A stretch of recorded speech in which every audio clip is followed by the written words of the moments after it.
Senator from Florida. Thank you, Mr. President. First of all, let me just begin by saying how encouraged I am that we're finally seeing some action here in Congress dealing with the Zika virus. Today we have not one but three separate proposals to deal with this that are going to come up for a vote. I support fully funding the requests made. People say the president's request. Fine, it came from the White House, but it's really the scientists' requests, the doctors' requests, the public health sector's requests for how to address this issue. The fundamental point that I make is twofold. Number one is we can pay for it, $1.9 billion, we can find it. And by the way, we can always come back later and find it too, although I know that's hard to see happening here in Washington. But this is a public health emergency that cannot wait for this extended debate on this issue, especially when you talk about an $18 trillion debt. Zika funding is not the reason why we have an $18 trillion debt. It's not the national driver of our debt. That's why dealing with long-term security of Medicare and Social Security is so critical. But we can pay for $1.9 trillion, and we should. But it is public health experts that have said that the amount we need is $1.9 billion. And I continue to urge my colleagues to take this with a sense of urgency that the public health experts have. The people I've met with, the people I've interacted with, the people I've been talking to are not political people. I haven't been talking to people in the White House political office. I've been meeting with people that work at the Centers for Disease Control.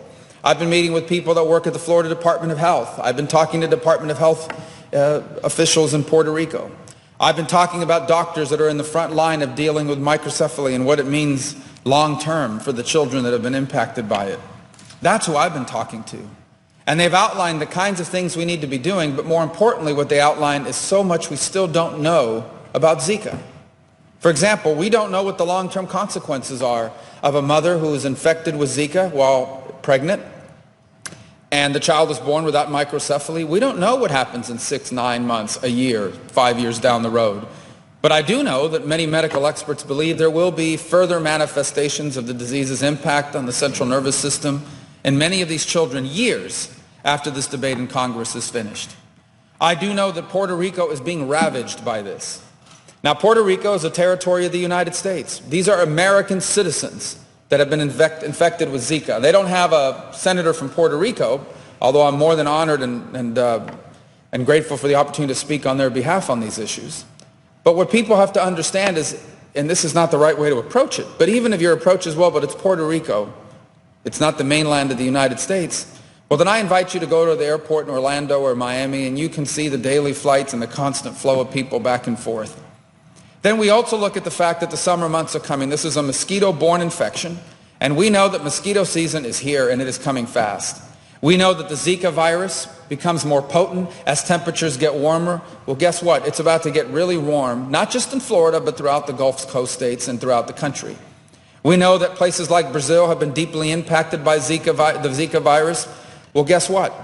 Tens of thousands of people are about to travel through the United States to and from Brazil for the Summer Olympics. We know that Major League Baseball canceled the game in Puerto Rico because they believed that was a serious enough risk not to want to put their players at risk of it, not to mention the crowd. We see something that's percolating that we don't know that much about. We know enough about it to know it's a serious problem. We do not know how far this is going to go. And as a result, we see the people of this country facing a public health threat. And our response should be, let's deal with it the way the medical experts are saying we need to deal with it. And put language in the proposal that says if you don't end up spending the full $1.9 billion, if you don't need all that money automatically goes back to Treasury within a year or two if you haven't spent it. But why take the chance?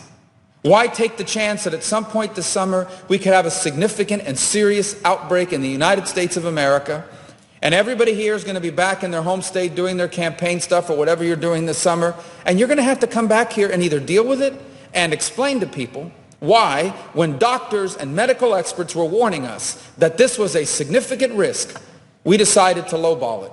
We decided to spend less than what's being called for. Now, I by no means mean this as a criticism of Senators Murray and Blunt. I thank them for their work. They have tried to come up with a bipartisan proposal that can pass. And as I have said earlier, while I am proud of the effort that I am, alongside with my colleague from Florida, Senator Nelson, are proposing here today, and hope that the $1.9 billion amount passes. If what we're left with is a vote on the Blunt-Murray amendment, I certainly think that's better than nothing, and I'll support it. But why are we taking this chance? It makes absolutely no sense. I would also say that while I am happy that today hopefully the Senate is about to take action on this issue, I'm concerned about what I hear coming from the House. I'm glad that there's finally gotten some movement and that something's happening, but I'm really concerned about the direction their own funding measure is going. Their funding measure isn't even $1.1 billion. It's $622 million. And quite frankly, that's just not going to cut it. And if we don't spend more than that on the front end, I think we're going to spend a lot more later on. Because the problem is not going to go away, and it's certainly not going to go away with $622 million to combat it. This is concerning to me because even if we do manage to pass the $1.9 billion request, I'm afraid long-term even that may not be enough. The issue here seems to be holding them back is the desire to offset spending. And as I said, look, I support that 100%. I believe we can find $1.9 billion and transfer it from some other part of our budget to ensure that we're not deficit spending. We can do that. We should do that. I'm in favor of doing that. But that's not going to keep me from trying to do something about it. In times of public health emergencies, just like during times of natural disasters, I don't think we should be delaying action while we try to figure out these budgetary moves and trying to agree on what we're going to cut from other parts of the budget. I still believe we should do it, but we cannot hold back for another few weeks while we get to that point. Now look, the administration has already diverted $500 million that was intended for the fight against Ebola.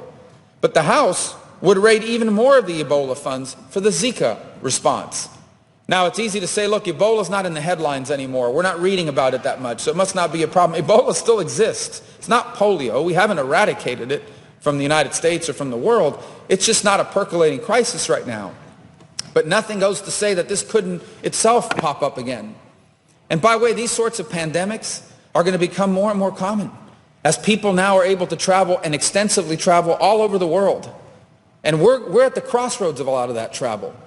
So I don't think I'm prepared to walk away, though I don't think maybe they don't need the full $500 million, but I think it would be short-sighted to just say, Ebola's finished, we don't have to worry about it anymore. There's got to be some money available in case that comes up again, because it could. I believe the House can and should do better than what it's proposed. Provide offsets to the spending. Provide the $1.9 billion offsets. I guarantee you'll be able to find that fairly quickly. Provide stringent accountability measures. Stipulate in the law that you pass, for example, that if we're wrong, if we don't end up spending or needing anything close to $1.9 billion or even $1.1 billion, that the taxpayer money is going to be returned to the Treasury. But let's not play with fire here. As of now, there are 112 people in the state of Florida who have been infected. We have many more American citizens who have been infected in Puerto Rico, many unborn children who are at risk, and many more who will be impacted once mosquito season really sets in. And at the end of the day, these are the people we should be fighting for. And we can, quite frankly, do much better than what the House is proposing. Look, this is a devastating disease. It's taken lives throughout our hemisphere, and the way it impacts unborn children alone should call us to action. You see the images coming from Brazil. You've seen the images coming of these children being born with microcephaly. This is a devastating condition. The cost of caring for those children throughout their lives is extensive, and we're going to do it. We need to do it. We will do it. But let's try to prevent this. Let's try to get ahead of this. Let's try not to just be reactive, but proactive. Just today in the press, there are reports that scientists have been able to make a significant step towards potentially creating a vaccine. And once there's a vaccine for Zika, this problem will be under control. But let's not play with fire here, as I said earlier. I hope that my colleagues will jump on board in fully funding the $1.9 billion. And if you want, let's put language in there that says that if the money isn't fully spent, that it will be refunded to the Treasury. But why take the chance? Why take the chance on an issue that is not yet well defined? Why take the chance on an issue that we still don't know everything about this disease? Why take the chance that we could have an outbreak much worse than anything any of us anticipated, and we were caught off guard?